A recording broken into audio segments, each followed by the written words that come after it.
John Wick एक Russian gang the ट्रासो mob के लिए काम करने वाला निहायत ही फेमस और बैड एस हिटमैन हुआ करता था। जॉन विक इतना खतरनाक असासिन था कि अंडरवर्ल्ड में उसके the boogeyman, the devil, Baba Yaga और द रीपर जैसे निकनेम थे। कहा जाता है कि एक बार जॉन विक ने बस एक पेंसिल की मदद से 3 लोगों को मार दिया था।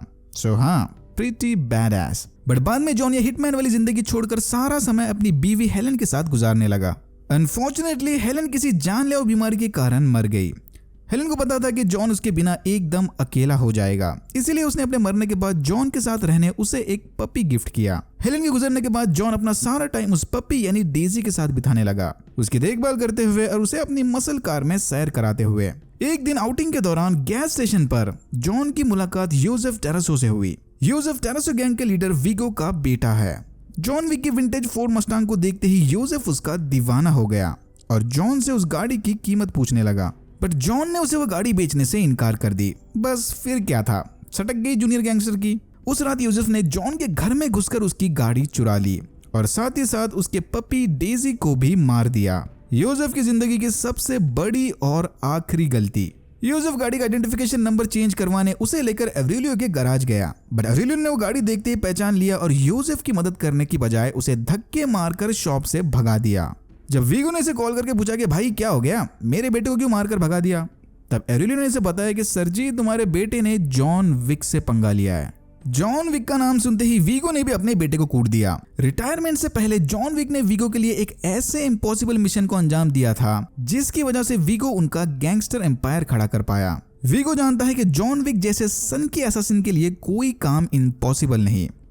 अब जो बंदा आपकी गैंग बना सकता है वो बिगाड़ भी तो सकता है ना। फिर वीगो जॉन विक को फोन लगाकर उसके बेटे की जिंदगी बख्शने को कहता है, बट नहीं, जॉन विक तो उसे मार कर ही रहेगा। अपने बेटे की जान बचाने की खातिर वीगो जॉन के घर कुछ असासिन्स को भेजता है, लेकिन जॉन उन सबको मारकर लाशों को ठिकाने लगाने प्रोफेशनल क्लीनिंग सर्विस बुलाता है।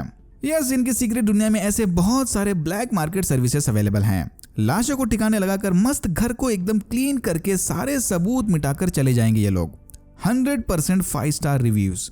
जॉन से पीछा छुड़वाने वीगो उसके खिलाफ $2 मिलियन की बाउंटी रखता है। इतना ही नहीं, वीगो जाकर जॉन के बेस्ट फ्रेंड मार्कस को तक उसे मारने की सुपारी देता है।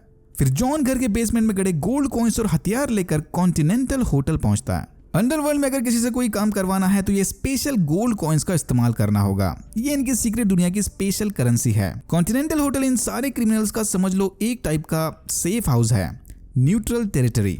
अगर यहाँ रहना है तो इस होटल के रूल्स को भी फॉलो करना होगा। नो वायलेंस, चाहे कुछ भी हो जाए। No violence and no business. जैसे ही वीगो को पता चलता है कि जॉन कॉन्टिनेंटल होटल में शिफ्ट हो गया, वो फौरन उसकी सुपारी डबल कर देता है। अगर रूल्स तोड़कर जॉन विक को होटल के अंदर मार दिया तो डबल पैसा मिलेगा। कॉन्टिनेंटल होटल का ओनर विंस्टन जॉन विक को यूसेफ की सीक्रेट लोकेशन बताता है। यूसेफ रेड सर्कल नामी नाइट क्लब में मस्त पार्टी कर रहा था कि तभी जॉन विक उस पर हमला कर देता है, बट वीगो के आदमियों की मदद से यूसेफ बाल बाल बचकर भाग गया। जॉन जब वापस अपने होटल में आकर आराम कर रहा था तब उस पर एक असासिन हमला करती है। लकीली मार्कस ने समय रहते जॉन के तकिए पे गोली मारकर उसे आने वाले खतरे की वार्निंग दे दी थी।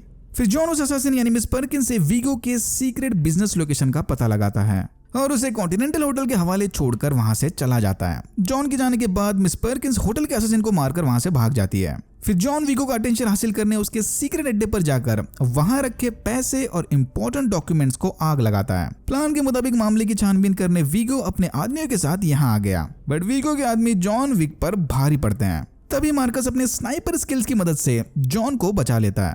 फिर जॉन विक वीगो के बचे कुछ आदमियों को मारकर उससे यूसेफ का पता पूछता है। द बूगीमैन से अपनी जान बचाने वीगो अपने ही बेटे की कुर्बानी दे देता है। वीगो से मिली इंफॉर्मेशन की मदद से जॉन यूसेफ को ढूंढकर मार देता है, मतलब हिसाब बराबर। तभी मिसेस पर्किंस वीगो को बताती है कि मार्कस ने उसे चूना लगा दिया, वह पहले से ही जॉन विक के साथ मिला हुआ था। फिर वीगो मार्कस को मारकर उसकी मौत की खबर जॉन विक को सुनाता है। अब हिसाब फिर से बराबर करना पड़ेगा। कॉन्टिनेंटल होटल्स के रूल ब्रेक करने की वजह से विंस्टन मिसेस पर्किंस को मरवा देता है। विंस्टन जॉन को बताता है कि वीगो हेलीकॉप्टर में बैठकर यहाँ से भागने की प्लानिंग कर रहा है, बट जॉन समय रहते इसे रोक कर मार देता है। स्टार्ट से लेकर एंड तक हर एक एक्शन सीन बैड एस था। वीगो को मारकर वापस घर लौटते वक्त जॉन विक एक पिटबुल को अडॉप्ट कर लेता है। कुछ दिनों बाद जॉन विक ने अपनी गाड़ी को भी ढूंढ लिया जो योसेफ के अंकल और विको के भाई के शॉप में पड़ी थी। थोड़ी हाथापाई और गाड़ी की अच्छी खासी बैंड बजाने के बाद जॉन विक एब्राहम टेरेसो की जान बख्श देता है अमन कायम करने। फिर अपनी फोर्ड मस्टांग को अविलियो की शॉप में मरम्मत के लिए डालकर जॉन विक घर वापस आता है जहां उसकी मुलाकात Italian gangster Santino D Antonio से होती है। वो इम्पॉसिबल मिशन याद है जिसको पूरा करके जॉन विक रिटायर हुआ था।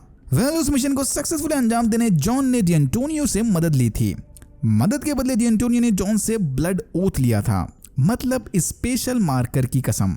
शर्त ये थी कि डी एंटोनियो जॉन की मदद करेगा और बदले में ये मार्कर दिखाकर जब चाहे तब डी एंटोनियो जॉन से मदद मांग सकता है। बट जॉन उसे वहां से ये बोलकर भगा देता है कि भाई अब मैं रिटायर हो गया, ये सब छोड़ दिया मैंने। अंडरवर्ल्ड में काम करने वाले ये क्रिमिनल्स दो चीजों को बड़ा सीरियसली लेते हैं। पहला कि कॉन्टिनेंटल होटल में नो बैड बिजनेस और दूसरा कि चाहे कुछ भी हो जाए मार्कर का वादा पूरा करना होगा। जॉन से ना सुनते ही गुस्से में डी एंटोनियो उसके घर को उड़ा देता है। फिर विंस्टन के समझाने के बाद जॉन फाइनली डी एंटोनियो से मिलकर मार्कर की शर्त को एक्सेप्ट करता है। तो डी एंटोनियो अपनी ही बहन जियाना को जॉन के हाथों मरवाना चाहता था ताकि उसके मरने के बाद इसे द हाई टेबल की कुर्सी मिल जाए। द हाई टेबल काउंसिल दुनिया भर के हाई लेवल क्रिमिनल्स का ग्रुप है। इस काउंसिल में टोटल 12 सीट हैं, 12 क्रिमिनल फैमिलीज के 12 सीट्स। तो डी एंटोनियो अपनी बहन को मरवाकर उससे वो सीट छीनना चाहता है। जियाना रूम में पार्टी कर रही थी कि तभी जॉन विक इस पर हमला करता है, बट अपने ऑनर की खातिर जॉन विक के हाथों मरने की बजाय जियाना सुसाइड कर लेती है। काम पूरा होने के बाद डी एंटोनियो की गैंग जॉन को धोखा देकर उस पर हमला करते हैं। डी एंटोनियो ने पहले से ही अपनी बहन और जॉन विक दोनों को ठिकाने लगाने का प्लान बनाया था। फिर एक लंबे गंगफू एक्शन सीक्वेंस के बाद जॉन विक और जियाना का बॉडीगार्ड कैसियन लड़ते लड़ते रोम कॉन्टिनेंटल तक पहुंचते हैं। यस, ये कॉन्टिनेंटल होटल्स की चेन दुनिया भर में फैली हुई है। रूल के मुताबिक इन दोनों को लड़ाई रोकनी पड़ेगी, बट कैसियन इससे वादा करता है कि वो उसकी मालकिन की मौत का बदला लेकर रहेगा। न्यूयॉर्क वापस लौटने पर जॉन विक को पता चलता है कि डी एंटोनियो ने उसकी सुपारी दे दी, जॉन विक के मारने वाले को $7 मिलियन का इनाम। इसे ढूंढते हुए कैसियन भी यहाँ पहुंच गया था, बट फिर जॉन उसे हराकर जिंदा छोड़ देता है, ये बोलकर के भाई जियाना की मौत को पर्सनली ना ले, consider this as a professional courtesy और भूल जाए ये सब कुछ। फिर अपने जख्मों का इलाज करके डी एंटोनियो को ढूंढने नियो जाकर मॉर्फियस से मिलता है। What I mean, John Wick जाकर अंडरग्राउंड गैंगस्टर बाउरी किंग से मिलता है। किंग के आदमी जॉन विक का इलाज करके उसे डी एंटोनियो का पता बताते हैं। जॉन लोकेशन पर पहुंचकर डी एंटोनियो के आदमियों को मार देता है और उसके डेफ बॉडीगार्ड एरिस को मरने के लिए छोड़कर डी एंटोनियो के पीछे जाता है। जॉन विक से जान बचाने डी एंटोनियो कॉन्टिनेंटल में जाकर छुप गया था। यहाँ विंस्टन के लाख मना करने के बावजूद भी जॉन विक डी एंटोनियो को कॉन्टिनेंटल के अंदर घुसकर मार देता है। सत्यानाश, जॉन विक ने इनके दो सबसे बड़े रूल्स में से एक को तोड़ दिया और अब डी एंटोनियो को मारने के बाद हाई टेबल ने जॉन विक की सुपारी को डबल कर दिया।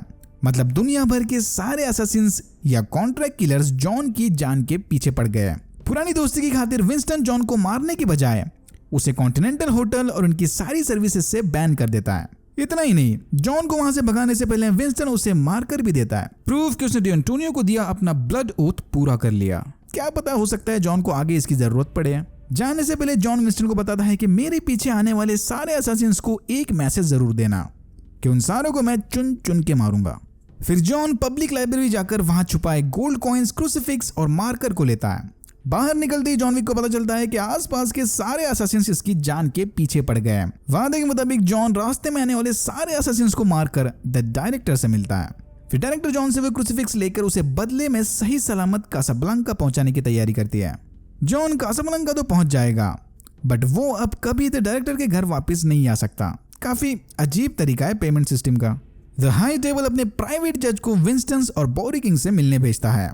अब क्योंकि इन्होंने जॉन विक के रूल तोड़ने के बावजूद भी उसकी मदद की थी, उसके बदले ये एजुडिकेटर उन्हें 7 दिन का टाइम देती है। 7 दिन में दोनों को अपनी कुर्सी छोड़नी पड़ेगी। फिर जॉन विक कासाब्लांका जाकर अपनी पुरानी दोस्त सोफिया से मिलता है। वो मारकर याद है जो इसने लाइब्रेरी से उठाया था? उसमें सोफिया का खून लगा है। मतलब जॉन ने पहले कभी ब्लड ओथ के बदले सोफिया की मदद की होगी और अब रूल्स के हिसाब से सोफिया को यह एहसान वापस चुकाना पड़ेगा। जॉन को सोफिया से द एल्डर का पता चाहिए। द एल्डर मतलब हाई टेबल का बड़ा मेंबर। फिर सोफिया एक लोकल बंदे की मदद से द एल्डर की लोकेशन जान लेती है। द एल्डर किसी रेगिस्तान में अपना कैंप लगाकर बैठा है। जॉन को रेगिस्तान में अकेला छोड़कर सोफिया वहां से चली जाती है, क्योंकि टेक्निकली डील तो बस लोकेशन बताने की हुई थी। अब जॉन रेगिस्तान में मरे या जिए, इससे उसे कोई लेना देना नहीं। रेगिस्तान में भटकते हुए जॉन किसी तरह एल्डर तक पहुंच जाता है। यहाँ एल्डर उसे बताता है कि अगर उसे अपना रिकॉर्ड क्लियर करना है तो जॉन विक को अपने दोस्त विंस्टन को मारना होगा। बस यही एक रास्ता है, इसके पास दूसरा कोई ऑप्शन नहीं है। जॉन विक को अपनी बीवी की आखिरी ख्वाहिश पूरी करने जीना होगा। फिर जॉन अपनी उंगली काटकर वेडिंग रिंग द एल्डर के हवाले करता है, मतलब इसने ऑफर एक्सेप्ट कर लिया। काफी अजीब अजीब रिचुअल्स हैं भाई इनके। दूसरी तरफ एजुडिकेटर जीरो और उसके असैसिन्स की मदद से द डायरेक्टर और किंग को सजा देती है।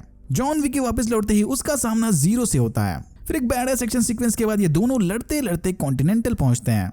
रूल्स याद है ना, no killing on the hotel grounds.